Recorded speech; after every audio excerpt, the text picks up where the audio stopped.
Mis queridos peregrinos, estamos ya camino del Sinaí y nos hemos parado en un lugar absolutamente inhóspito y desierto. Para todos lados a donde vemos se ve solo arena, no hay ni una sola planta a nuestra vista, ni un arbusto, ni un nada. Estamos de verdad en un lugar inhóspito, en el desierto, en medio del desierto del Sinaí. Quiero mostrarles un poco con mis supermapas, porque tengo dos tecnológicos, a ver si no se me deshace aquí con el viento. Vamos a ver si me ayuda James un poquito con mi supermapa tecnológico. A ver, estamos en este es el delta del Nilo, es la zona de Gosén, donde se ubicaron el pueblo de Israel. Cuando llegaron los acoge José, les da esta zona que, como ven, es verde, es fértil, es preciosa. Aquí tenemos el Nilo que hemos venido recorriendo desde Asuán hasta Luxor. Después volamos al Cairo. Aquí está el Cairo, aquí está Giza, donde estuvimos con la historia de José, maravillosa historia de José, y de aquí hemos hecho este recorrido. Atravesamos el Mar Rojo debajo del canal de Suez, atravesamos, este es el lago amargo, donde las aguas amargas de que ya hablamos, y más adelante llegamos a un lugar que se llama Refidim. Estamos cerca de Refidim, y aquí vamos a presenciar un pasaje bíblico importantísimo. Voy a mostrarles otro mapa, también súper tecnológico. Esperamos que este sea más fácil, porque es un poco más rígido. Y vamos a ver si encontramos aquí. Aquí está. A ver. Vamos a ver en este supermapa tecnológico. Vemos aquí está, en esta zona, las pirámides. Aquí estaba el Cairo. Atravesamos por aquí. Aquí está el canal de Suez actualmente, debajo del lago amargo, el pequeño lago amargo.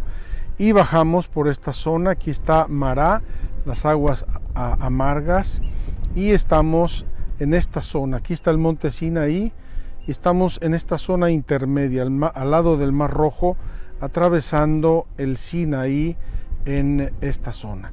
Estamos en el desierto del Sin, y aquí van a ocurrir varios episodios bíblicos de los cuales vamos a hablar hoy y que nos van a mostrar un par de episodios muy simbólicos, un par de episodios de la revelación de Dios a través de Moisés y del pueblo de Israel, que luego van a extenderse a lo largo de toda la historia bíblica evangélica.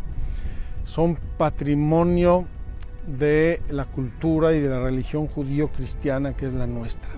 Vamos pues a tomar la Biblia, vamos a sentarnos en algún lugar de este lugar desértico. Vamos a ver dónde encontramos y una piedra o algo para sentarnos, y vamos a hacer nuestro comentario bíblico el día de hoy, sencillo, para que puedan todo el mundo seguirlo. Y luego vamos a ver qué nos enseña el catecismo. Hoy tenemos un tema espectacular, hoy y mañana tenemos un tema espectacular, que son las virtudes morales y las virtudes teologales, o cardinales y teologales, una parte importantísima de la vida moral del ser humano. Vamos a buscar dónde sentarnos, y tenemos así hoy nuestra lectura bíblica con ustedes. Sé que voy buscando una salida, que mi alma puede estar perdida si me separo de tu guía y dirección. Sé que esta vida es un camino para hallar la salvación.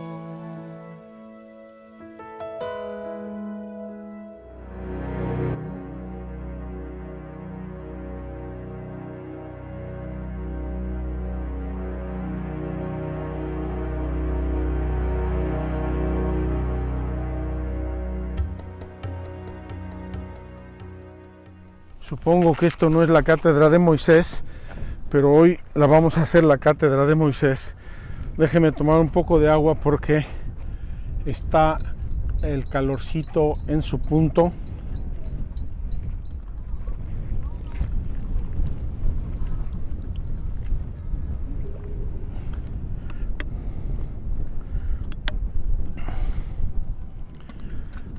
Como siempre, tomamos la Sagrada Escritura, es la base de nuestras reflexiones, la palabra de Dios. Qué maravilla tener la palabra de Dios como guía en nuestro recorrido.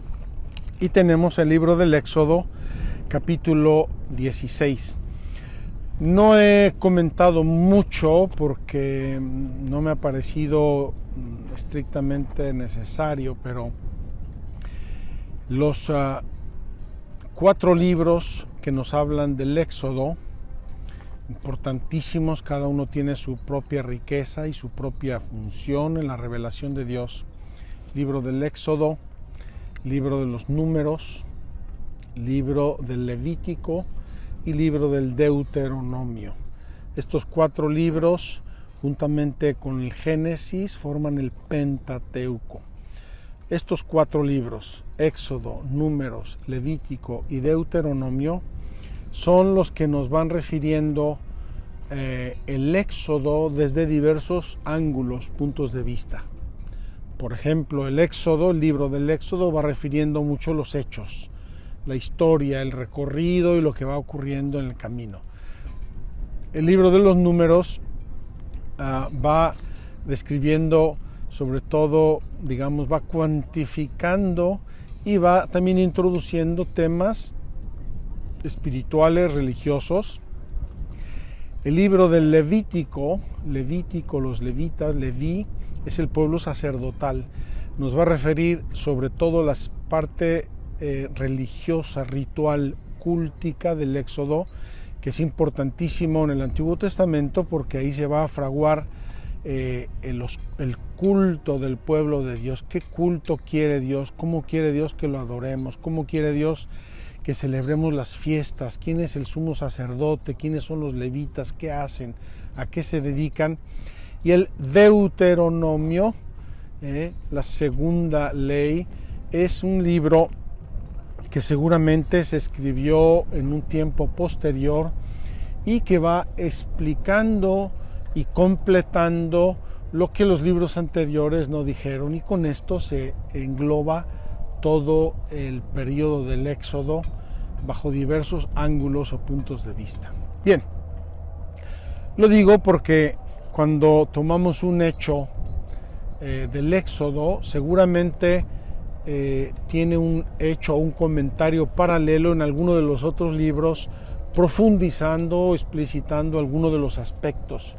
Es importante que lo sepan, que lo consideren, porque por sencillez yo voy tomando sobre todo el Éxodo, pero quien quiera profundizar tiene los textos paralelos en los otros libros de la Biblia, y así tiene uno una visión más completa, más rica de los hechos que vamos comentando.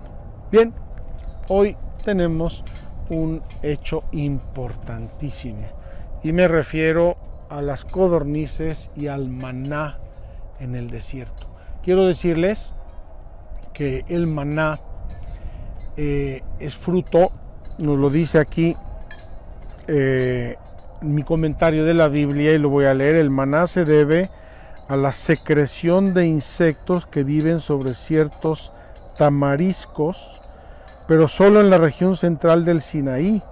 Se recoge entre mayo y junio. Es decir, hay una base natural de este maná que se sigue recogiendo y produciendo, secreción de unos insectos, y se come, es importantísimo en esta zona del Sinaí. ¿Dónde está lo prodigioso de nuestro acontecimiento? Es que lo van a recoger siempre durante 40 años y en todos los lugares del recorrido del pueblo de Israel. Eso hace de esto una cosa especial. Y también las codornices de que habla el libro del Éxodo es un tema que se da naturalmente en el Sinaí, porque la codorniz es una ave migratoria. Y pasa por diversas zonas de Egipto en su migración entre Europa y África. Lo prodigioso es que en el libro del Éxodo lo encontramos siempre, la encontramos todos los días, está alimentando al pueblo de Dios. El esquema de esta zona del Éxodo es muy parecido. El pueblo de Israel se lamenta, se queja, murmura contra Dios, murmura contra Moisés, y eso hace que acudan a Moisés, que le reclamen a Yahvé, que se quejen, y finalmente actúa Dios por intercesión de Moisés frecuentemente y va solucionando los temas y va dando respuestas. Este esquema es un poco el esquema de toda la humanidad, de toda la historia. Los seres humanos tenemos periodos buenos, tenemos periodos malos, tenemos periodos de mayor fe, de mayor fervor, otros periodos en que nos alejamos más de Dios. Como que la historia de la humanidad es un péndulo que va y viene entre más fe, más confianza en Dios, menos confianza en Dios, y eso va teniendo a lo largo de la historia diversas manifestaciones históricas. Cada uno de nosotros conoce la historia, cada uno de nosotros sabe qué puede significar incluso en su historia personal, en su historia individual. Vamos pues a leer el capítulo 16 del libro del Éxodo. Partieron de Elim y toda la comunidad de los israelitas llegó al desierto de Sin, que está entre Elim y el Sinaí, el día 15 del segundo mes después de su salida del país de Egipto. Toda la comunidad de los israelitas empezó a murmurar contra Moisés y Aarón en el desierto. Los israelitas les decían: ojalá hubiéramos muerto en manos de Yahvé en la tierra de Egipto, cuando nos sentábamos junto a las ollas de carne, cuando comíamos pan hasta hartarnos. Vosotros nos habéis traído a este desierto para matar de hambre a toda esta asamblea. Yahvé dijo a Moisés: mira, yo haré llover sobre vosotros pan del cielo. El pueblo saldrá a recoger cada día la porción diaria, así le pondré a prueba para ver si anda o no según mi ley. Mas el día sexto, cuando preparen lo que hayan traído, la ración será doble que la de los demás días. El pueblo de Israel ya está celebrando el sábado, el Shabbat, y por lo tanto los viernes recogen el doble para el sábado quedarse tranquilos, no tener ni que recoger ni que cocinar. Eso lo observa el pueblo de Israel religioso hasta el día de hoy. Dijeron pues Moisés y Aarón a toda la comunidad de los israelitas: esta tarde sabréis que es Yahvé quien os ha sacado del país de Egipto, y por la mañana veréis la gloria de Yahvé, porque ha oído vuestras murmuraciones contra Yahvé. Pues, ¿qué somos nosotros para que murmuréis contra nosotros? Y añadió Moisés: Yahvé os dará esta tarde carne para comer, y por la mañana pan en abundancia, porque Yahvé ha oído vuestras murmuraciones contra él. Pues, ¿qué somos nosotros contra él? Pues, ¿qué somos nosotros? No van contra nosotros vuestras murmuraciones, sino contra Yahvé. Aquí Moisés, con toda razón, le dice al pueblo: estamos siguiendo lo que nos manda Dios Yahvé. Entonces, no se quejen contra mí ni contra Aarón. Sus quejas no son contra nosotros, sino son contra Yahvé, son contra Dios. Dijo entonces Moisés a Aarón: ordena a toda la comunidad de los israelitas: acercaos a Yahvé, pues él ha oído vuestras murmuraciones. Casi murmuraciones aquí sería un sinónimo de oraciones, de plegarias, con un poco de animosidad, pero vamos a con benevolencia vamos a pensar que eran oraciones. Aún estaba hablando Aarón a toda la comunidad de los israelitas, cuando ellos miraron hacia el desierto, y he aquí que la gloria de Yahvé se apareció en forma de nube. Y Yahvé habló a Moisés diciendo: he oído las murmuraciones de los israelitas. Diles: al atardecer comeréis carne y por la mañana os hartaréis de pan, y así sabréis que yo soy Yahvé vuestro Dios.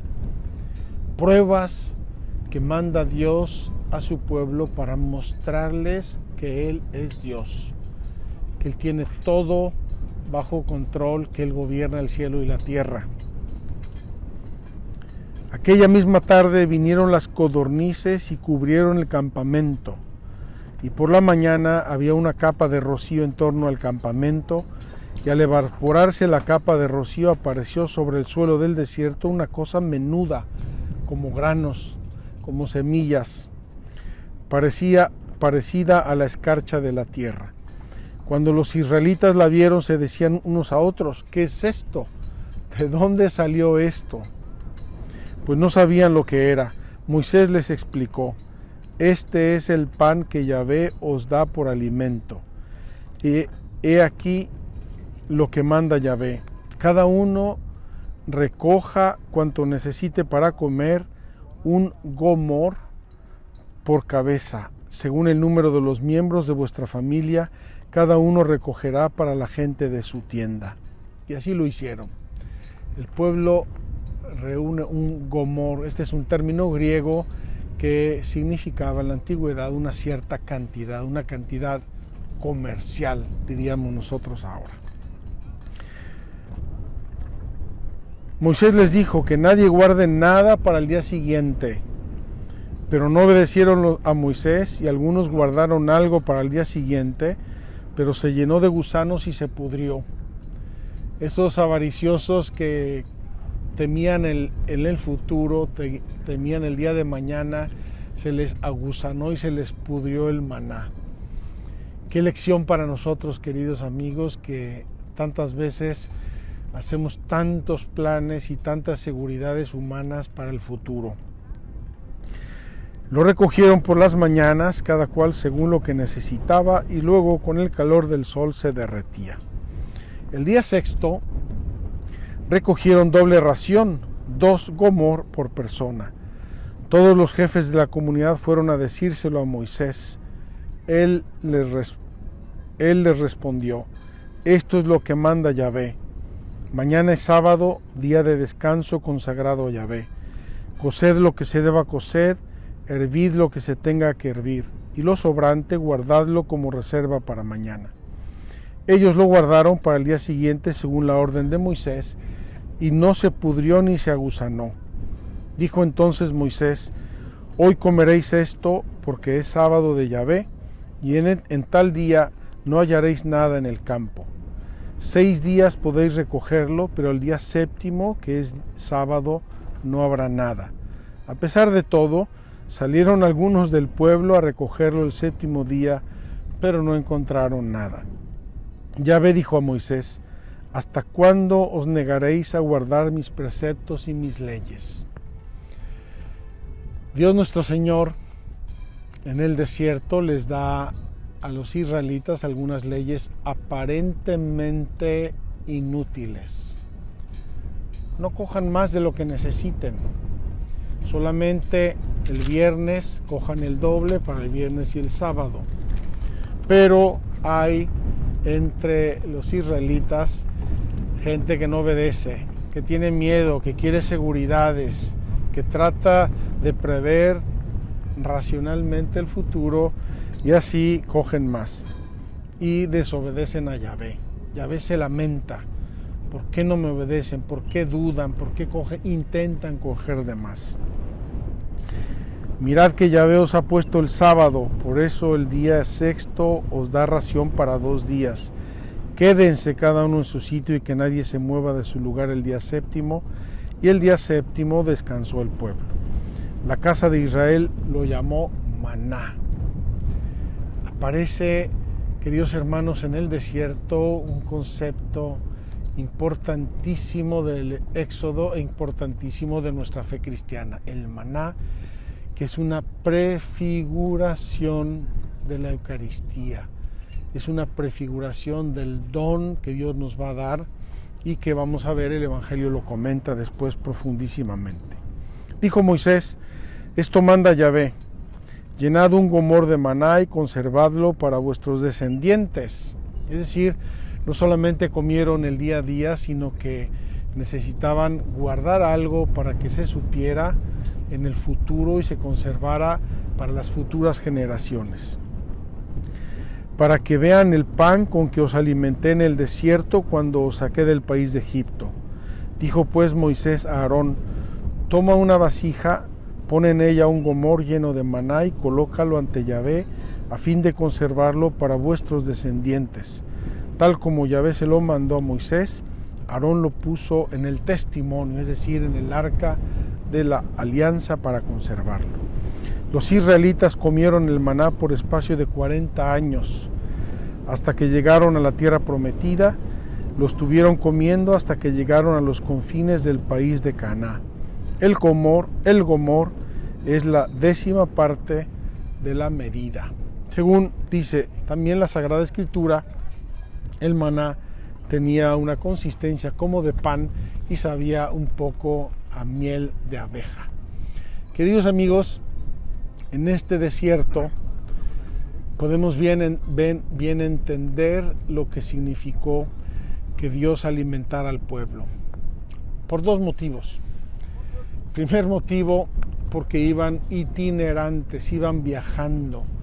No estaban como los pueblos sedentarios que se asientan en un lugar, cultivan la tierra, recogen sus frutos, viven de su trabajo y de su tierra. Ellos van viajando, no pueden detenerse, no se detendrán durante 40 años más que por espacios breves de tiempo. En segundo lugar, estamos en el desierto más inhóspito. Pau enfoca esta tierra, que la vean nuestros peregrinos y que vean arena árida, completamente árida, y piedras. Arena y piedras.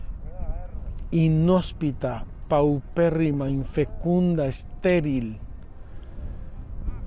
Pues este pueblo, el pueblo de Israel, va a caminar 40 años. El desierto, lo vamos a ver, no siempre es así, a veces es rocoso, no siempre son dunas de arena, va a ser en otros momentos montañas rocosas, pero con todo va a ser un desierto. Y en medio de este desierto, Dios va a mostrar prodigiosamente su poder a través del maná y a través de estas codornices, que como sabemos son aves migratorias y que en la providencia de Dios, por un hecho prodigioso, llenaron los campamentos de los hebreos, de los israelitas, durante su permanencia en el desierto. El capítulo 6 del Evangelio de San Juan nos va a revelar un significado más profundo del maná, porque los israelitas en tiempos de Jesús van a decir a Jesús: tú nos diste pan, hizo la multiplicación de los panes y de los peces, y lo seguían por eso, porque comieron el pan. Jesús les dice: vosotros me seguís porque habéis comido, me seguís por interés. Y los israelitas le van a decir: Moisés nos dio el pan, el maná en el desierto, y tú nos diste este pan. ¿Qué significa todo esto? Y Jesús les va a decir: no fue Moisés el que os dio el pan, fue mi Padre, fue Dios Padre el que os dio el maná en el desierto, pero aquí hay ahora otro pan que es mi carne para la vida del mundo. Otro grande símbolo bíblico que va a acompañar al pueblo 40 años, y eso tiene un significado, tiene un sentido. Me voy a permitir una imagen un poco de nuestros tiempos. Esos 40 años van a resetear al pueblo de Israel si me permiten el término, lo van a resetear, le van a cambiar sus paradigmas para entrar en una óptica mucho más cercana y fiel al pueblo de Dios, al pueblo de la promesa, según las leyes de Dios, según lo que Moisés fue dictándole al pueblo durante los 40 años, y con eso el pueblo de Israel va a ser efectivamente un pueblo nuevo, un pueblo renovado, un pueblo cambiado, un pueblo, repito mi expresión muy impropia, reseteado.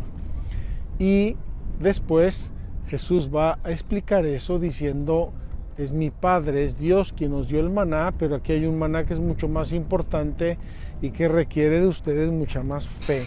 Y es mi carne para la vida del mundo. Mi carne es verdadera comida, mi sangre es verdadera bebida.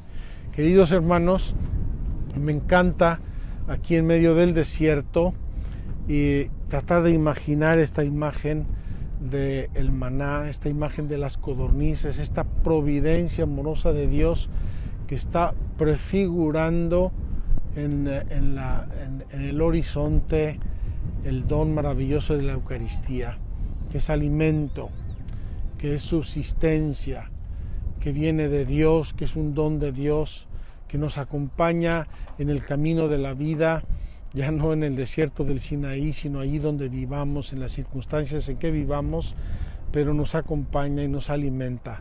Por eso, lógicamente, sabiamente, el pueblo de Dios ha llamado el maná el pan de los ángeles, el pan del cielo, el alimento de eternidad y otros tantos títulos que tiene la Eucaristía, prefigurada en el desierto por el maná. Quiero dejar aquí por ahora nuestro episodio de hoy en el Éxodo y vamos a pasar a nuestra catequesis, que es importantísima. Vamos a hablar de las virtudes cardinales, de las virtudes morales, de las virtudes con las que nacemos todos los seres humanos por nuestra propia naturaleza, sobre las cuales luego se van a embonar, si me permiten la expresión, se van a embonar las virtudes cardinales, es decir, la fe, la esperanza y la caridad. Vamos a buscar un rinconcito. Está haciendo mucho viento y me temo que están escuchando mucho ruido.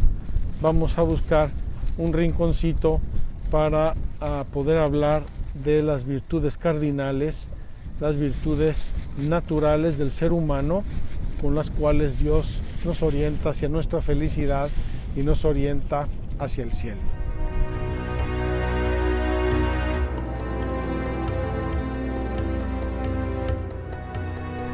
Mis queridos peregrinos, hoy tenemos un tema. He venido aquí a ver si esta duna me guarece un poco del viento, porque hace mucho viento.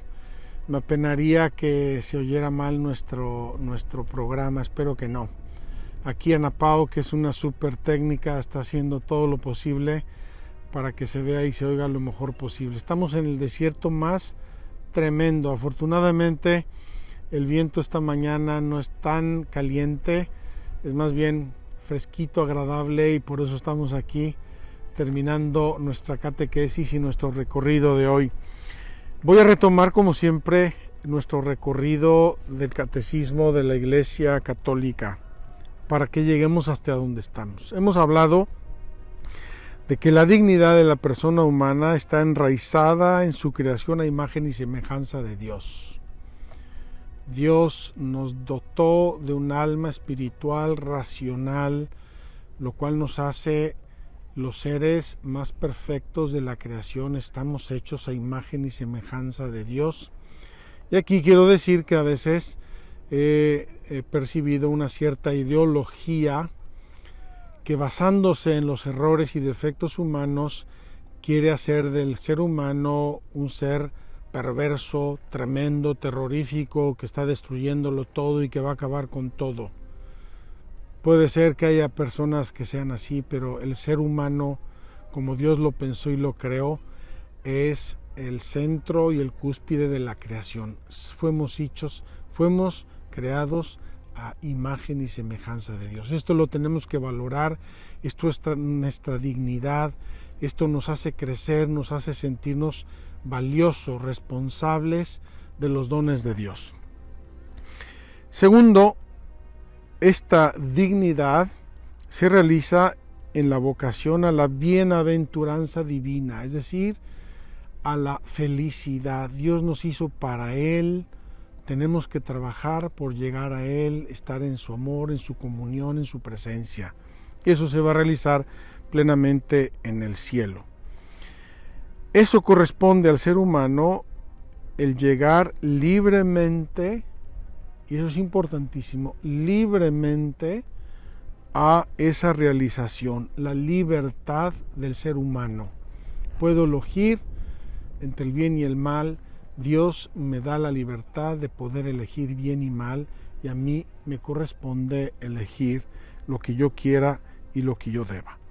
Eso hace que nuestros actos sean deliberados, sean libres, y por lo tanto que la persona humana se conforma o no se conforma al bien prometido por Dios y atestiguado por la conciencia moral.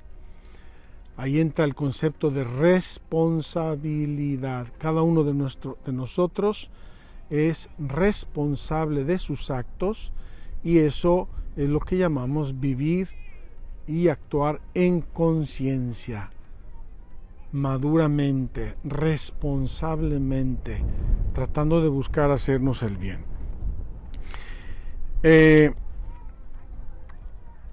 Los seres humanos se edifican a sí mismos y crecen desde el interior.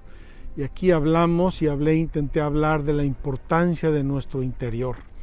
Quiero decir una palabra porque a veces a mí me preocupa, me duele ver cuánto cuidado ponemos a nuestro cuerpo, cuánto dinero invertimos en nuestro cuerpo, cuántas atenciones, cuántos elementos, cuántos cuidados para el cuerpo, y frecuentemente descuidamos nuestro interior, donde está nuestra comunión con Dios, donde mantenemos el recinto sagrado de nuestra conciencia, donde elaboramos nuestro propio ser a través de nuestras decisiones libres.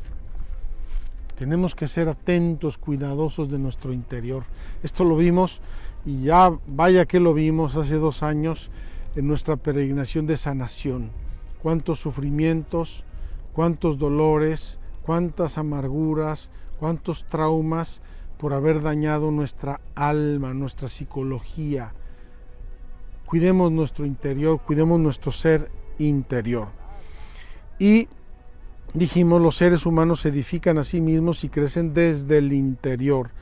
Hacen de toda su vida sensible y espiritual un material de su propio crecimiento.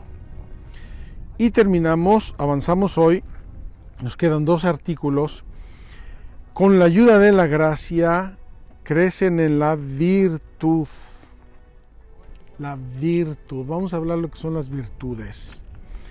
Evitan el pecado, tendremos que hablar también del pecado, y si lo han cometido recurren como el Hijo pródigo a la misericordia de nuestro Padre del cielo. Así acceden a la perfección de la caridad, es decir, a vivir en el amor. Tenemos por delante 2 grandes temas de la vida moral, y es importante que nos queden claros. Primero, las virtudes, y después el pecado. Quiero hacer aquí un brevísimo paréntesis o excursus de antropología. El ser humano nace con todo un dinamismo y un mecanismo interior,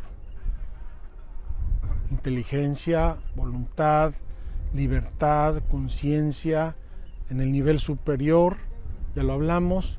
Luego un nivel intermedio, afectividad, emotividad, sensibilidad, pasiones, y luego el nivel, llamémoslo inferior, de modo muy impropio, biológico, el cuerpo con todas y cada una de sus funciones.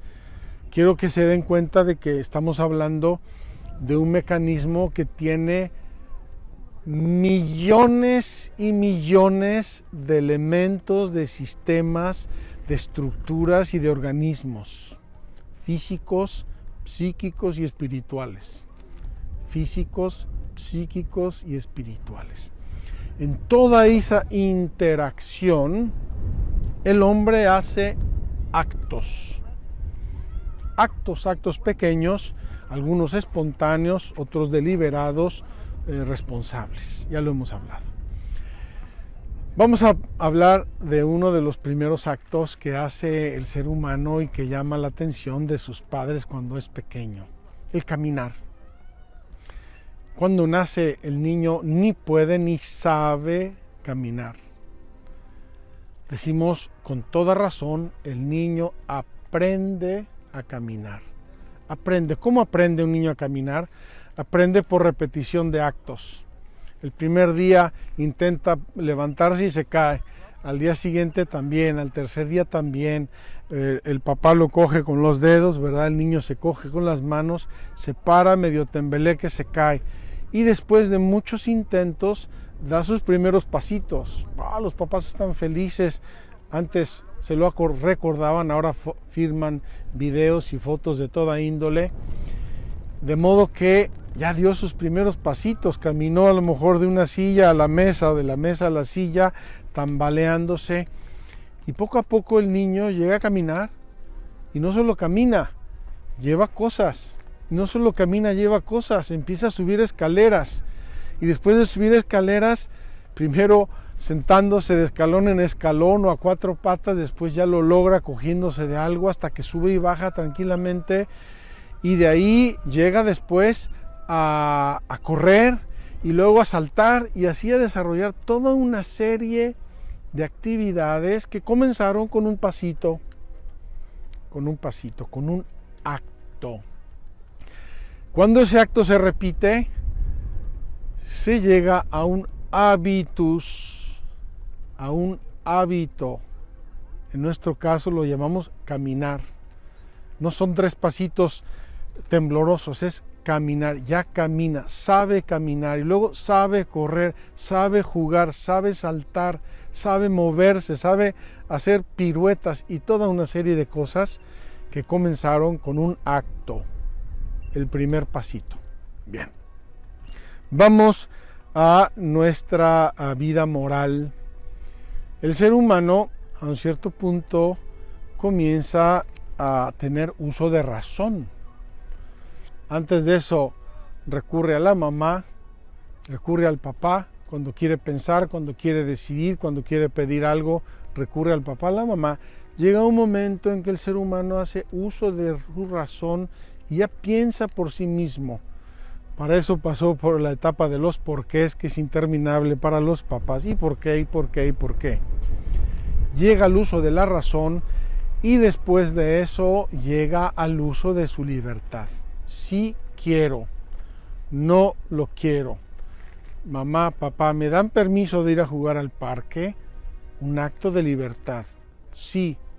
Va el niño y hace uso de su libertad y va a jugar al parque. Mamá, papá, ¿me dan permiso de ir en la bicicleta? Sí, puedes ir en la bicicleta.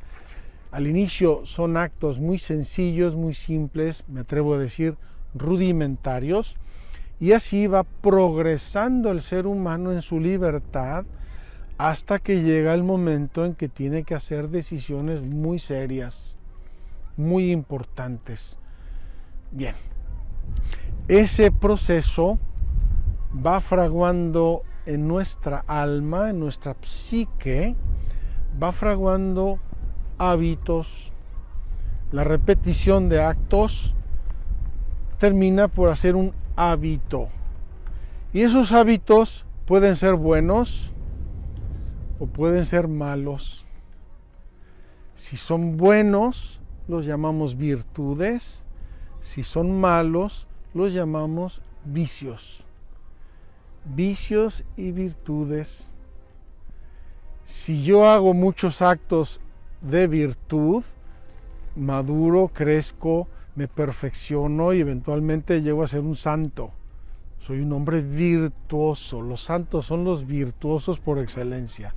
Si yo hago actos malos, eso se va fraguando en mi vida y yo acabo por ser un hombre pecador, un hombre malo. Eso, gracias a Dios, no es absolutamente determinante porque existe la posibilidad de mejorar, de cambiar, como también de empeorar. Nunca es definitivo el ser humano hasta la muerte. Tenemos que perseverar siempre hasta la muerte en cuidar nuestros actos buenos y evitar los actos malos, en cuidar nuestras virtudes y evitar los vicios. Esto es la vida, el crecimiento moral, el perfeccionamiento moral del ser humano. Bien, en el campo de las virtudes, es decir, de los hábitos, de la repetición de actos que el ser humano realiza para ser bueno, tenemos dos niveles de virtudes. Un primer nivel son virtudes naturales, es decir, es el ser humano sin participación particular de la gracia de Dios. Y aquí tenemos 4 virtudes que encierran, engloban a otras muchas: la prudencia, la fortaleza, la justicia y la templanza. Prudencia, fortaleza, justicia y templanza. Eso es en el ámbito natural, el ser humano como ser humano. Un aborigen que vive en medio de la selva y que usa taparrabos o está desnudo y se muere desnudo y que no sabe más que poquísimo vocabulario y no tiene formación de nada ni estudia nunca nada más que sobrevivencia, tiene de algún modo estos hábitos, estas virtudes, porque también ahí hay gente buena y gente mala. Y eso es a nivel puramente natural, lo tenemos todos los seres humanos y lo desarrollamos todos los seres humanos. Luego están las virtudes sobrenaturales. Les voy a poner una imagen muy imperfecta. El títere, la marioneta, el títere, cómo uno lo mueve, y aquí el títere mueve los pies, mueve las manos, se mueve, platica cosas y uno lo está manejando desde arriba con unos hilos. Es una imagen muy imperfecta, pero nos vale. Ese que está manejando con hilos la persona humana en sus facultades naturales es Dios, es el Espíritu Santo, es la gracia. Y esas cuerditas con las cuales nos mueve la gracia de Dios y mueve nuestras capacidades naturales son las virtudes teologales. Entonces, como ven, se va armando el mecanismo de la vida moral. Desde hechos a imagen y semejanza de Dios, tendemos todos a la felicidad de algún modo natural, de algún modo sobrenatural, somos responsables, tenemos una conciencia, etcétera. Formamos unos hábitos buenos o malos, virtudes o vicios, y Dios y el Espíritu Santo y la gracia nos ayudan actuando sobre esas virtudes y perfeccionándolas a través de las virtudes teologales, la fe, la esperanza y la caridad. Vamos a hablar, aunque sea muy brevemente, de esas virtudes naturales que tenemos los seres humanos. Dice, voy a leer brevemente y luego voy a explicar muy sucintamente porque me estoy alargando. Todo cuanto hay de verdadero, de noble, de justo, de puro, de amable, de honorable, todo cuanto sea virtud y cosa digna de elogio, todo eso tenedlo en cuenta, dice San Pablo a los Filipenses. Lo bueno, lo noble, lo verdadero, lo puro, lo justo, lo amable, lo honorable, todo cuanto sea virtud, es decir, repetición de actos buenos, hasta que esos actos buenos se convierten en una virtud, es decir, en algo estable, en algo que me ayuda a actuar de modo cada vez más inmediato, más espontáneo, más simple, como el niño que da 3 pasos y le parece que es un heroísmo y los grabamos con 25 videos. Cuando llega a caminar y a correr y a escalar montañas, esos 3 pasos ya no le importan nada ni se los recuerda. La virtud, aquí viene una definición, la virtud es una disposición habitual y firme. Habitual y firme, es decir, estable, constante, firme. A hacer el bien permite a la persona no solo realizar actos buenos, sino dar lo mejor de sí misma. Con todas sus fuerzas sensibles y espirituales, la persona virtuosa tiende hacia el bien, lo busca y lo elige a través de acciones concretas. Es curioso que nos llama la atención y nos sorprende cuando sabemos de una persona buena que ha hecho algún acto malo, o de una persona mala que sabemos que hace un acto bueno, porque como que se sale de su hábito, de lo que es habitual para él. ¿Cuáles son las virtudes humanas?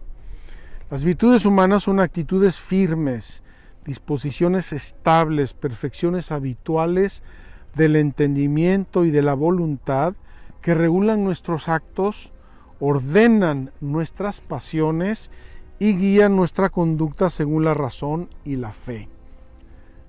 Virtudes naturales que a través de la inteligencia y de la voluntad ordenan y organizan nuestros actos, organizan y dominan nuestras pasiones y guían nuestra conducta según la razón y la fe.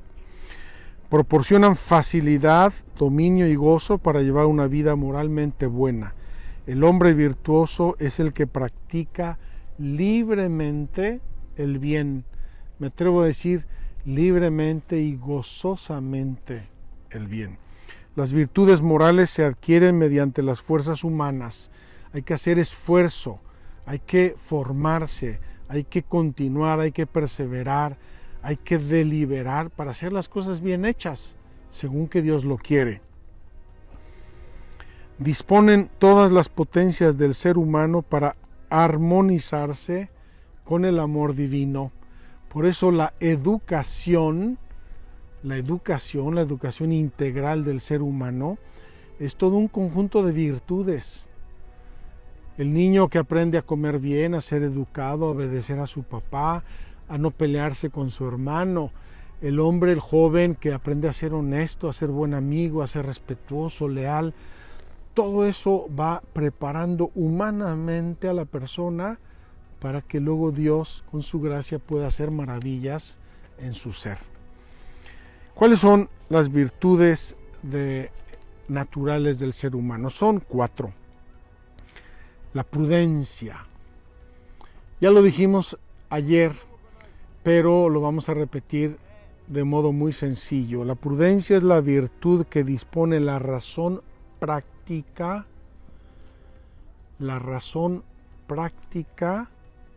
a discernir en toda circunstancia nuestro verdadero bien y a elegir los medios rectos para realizarlo.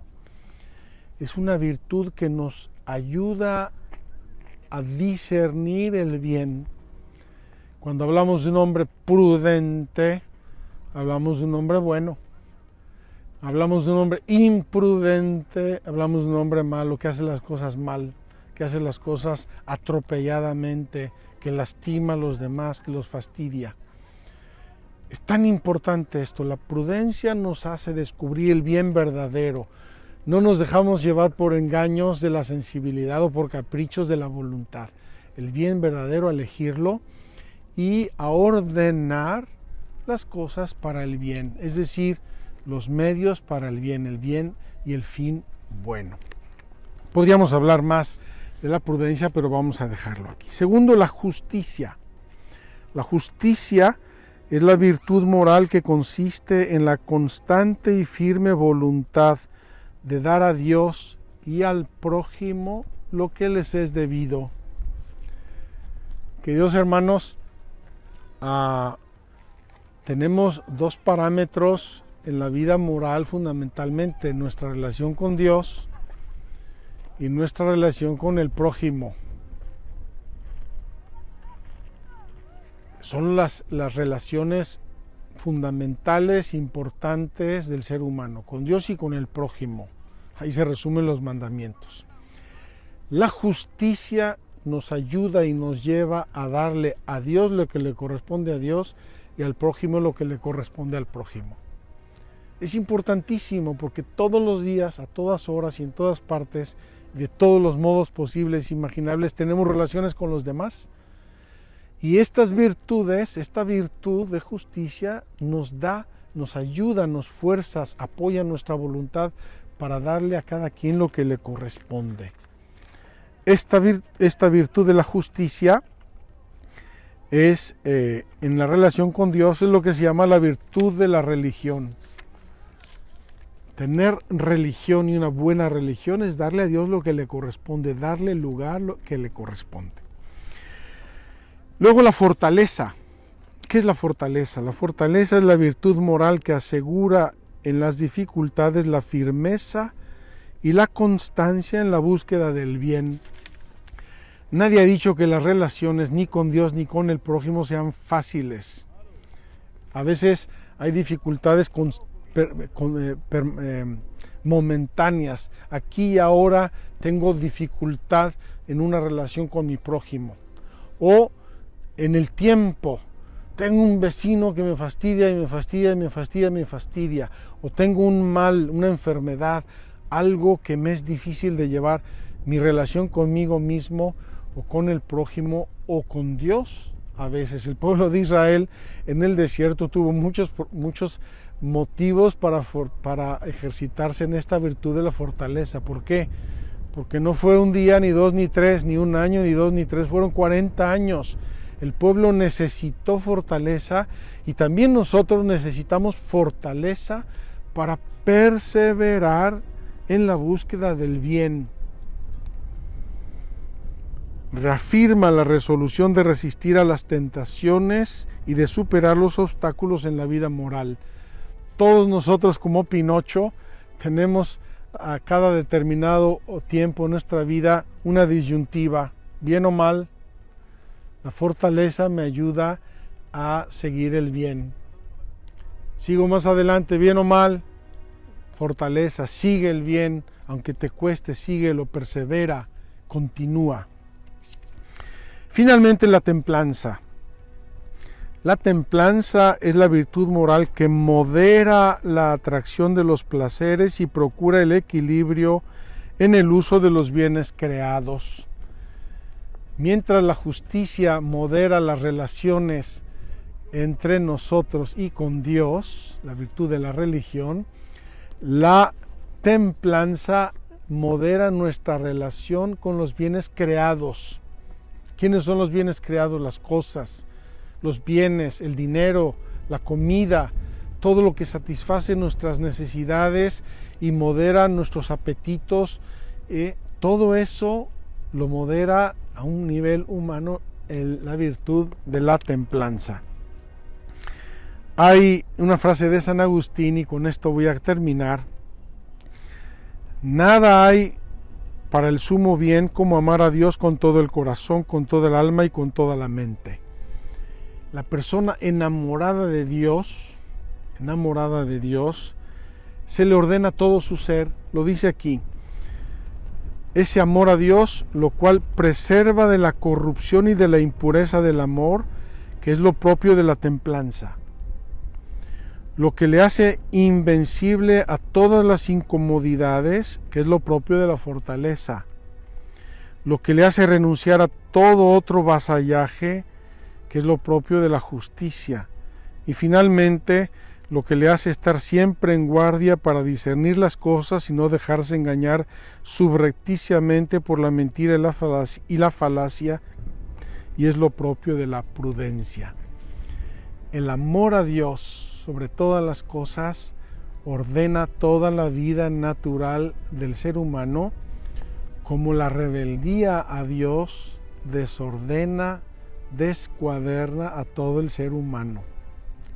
Qué hermoso que sea la virtud del amor. En este caso estamos hablando de un amor natural, el amor a Dios, y luego ese amor con la virtud teologal de la caridad va a llegar a su perfección. Las virtudes y la gracia, así, queridos hermanos, se van compenetrando. Si yo hago actos buenos,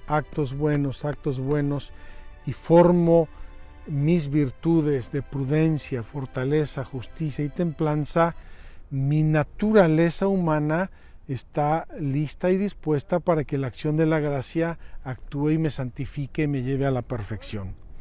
Es una base importantísima, la necesitamos todos los días. Ojalá que rechacemos todo hábito, todo acto que nos puede llevar a formar vicios y que formemos todo acto que nos puede llevar a formar virtudes. Con eso nuestra naturaleza está preparada humana y naturalmente para recibir la gracia y para caminar por el camino de la santidad. No es que sea una cosa después de la otra, son simultáneas, pero la gracia no destruye la naturaleza, la eleva, la perfecciona. Las virtudes naturales son importantísimas porque con ellas y por ellas la gracia va a hacer en nosotros cosas maravillosas. Sé que me he alargado hoy un poco, es una catequesis muy importante. Vamos a hablar mañana, Dios mediante, también en el desierto, de las virtudes teologales y a ver qué nos sorprende el Éxodo mañana. Creo que tenemos un tema precioso, importantísimo, que nos va a hacer reflexionar y seguir nuestro camino del Éxodo. Que Dios los bendiga, nos vemos hasta mañana. Pídanle a Dios que sigamos este camino debajo del sol y del desierto, que nuestros camellos no se mueran de sed. Hasta mañana, Dios mediante.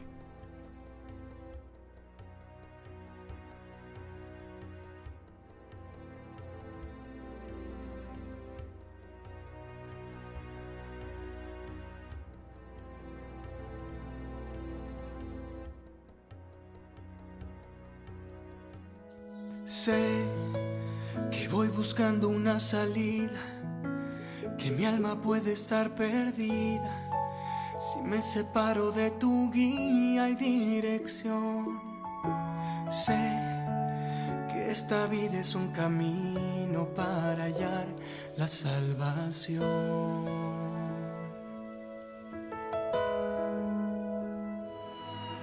Sé que a veces he perdido el rumbo, que el miedo se hace más profundo, 40 años sin llegar a algún lugar. Sé que aunque yo me haya perdido, tú me vuelves a encontrar.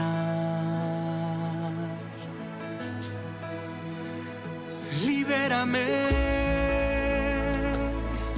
en mi viaje, en mi camino, abre el mar, que mi pan por el desierto sea el maná, que es tu cuerpo.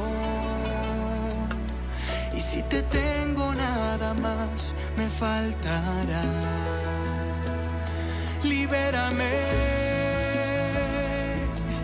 y que encuentre siempre en ti mi vocación. Mandamientos que nos dan la salvación, que rompen cadenas de este plan que tú escribiste, que conduce a tu presencia.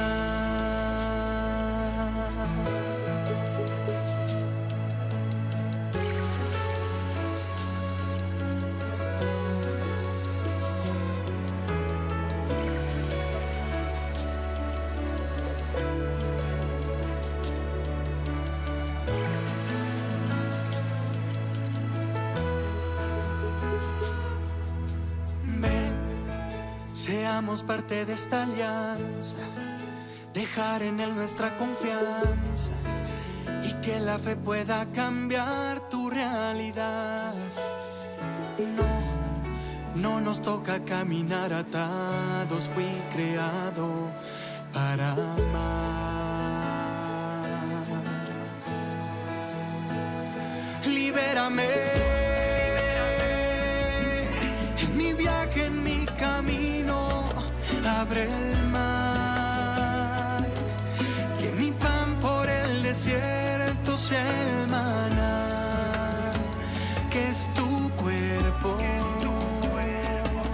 Y si te tengo nada más, me faltará.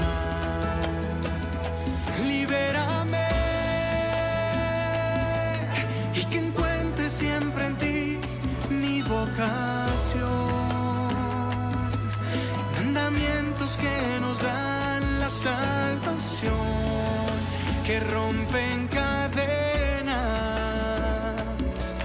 de ese plan que tú escribiste, que conduce a tu presencia.